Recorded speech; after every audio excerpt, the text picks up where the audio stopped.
Hi friends, आज का video मैं बनाने जा रहा हूँ पेसमेकर और उससे संबंधित जानकारी के लिए। तो सबसे पहले तो ये जानते हैं कि पेसमेकर क्या होता है।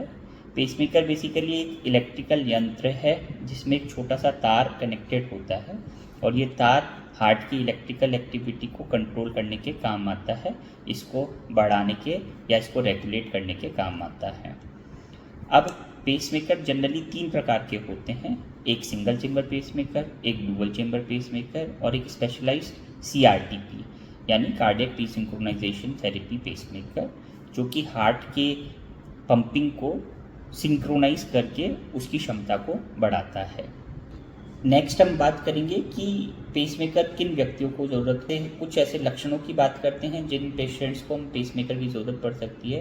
तो ऐसे मरीज़ जिनमें बार बार ब्लैकआउट होने की संभावना होती है या आंखों के आगे अंधेरा आ जाता है और उनकी ECG के अंदर साइनस नोड डिस्फंक्शन या AV नोड डिस्फंक्शन मौजूद हो, तो उनको पेसमेकर की ज़रूरत होती है। दूसरा हम बोलते हैं क्रोनोट्रॉपिक इनकॉम्पिटेंस, यानी जब चलने फिरने में जितनी दिल की धड़कन बढ़ना चाहिए या एक्सरसाइज करने के दौरान जितनी दिल की धड़कन बढ़ना चाहिए, दिल की धड़कन उस क्षमता से नहीं बढ़ पाती है, तो इसे हम क्रोनोट्रॉपिक इनकॉम्पिटेंस कहते हैं और ऐसे पेशेंट्स को भी पेसमेकर की ज़रूरत होती है।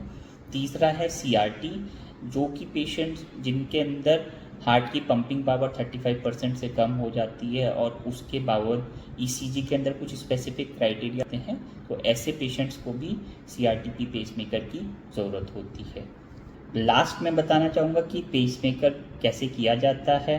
तो पेसमेकर एक बहुत ही सिंपल प्रोसीजर है जो कि लोकल एनेस्थीसिया के अंदर किया जाता है। इसमें हम कॉलर बोन के नीचे एक छोटे से चीरे के द्वारा हार्ट के अंदर पेसमेकर का तार डाल देते हैं और उसी चीरे के द्वारा हम पेसमेकर की मशीन स्किन के नीचे इम्प्लांट कर देते हैं और पेशेंट को जनरली 1 से 2 दिन के अंदर घर भेजा जा सकता है। इसके बाद पेसमेकर जनरली इंडिया में अगर देखा जाए तो depending upon the type of pacemaker 1.5 lakh से लेकर के 4 से 5 लाख रुपए तक के पेसमेकर अवेलेबल होते हैं।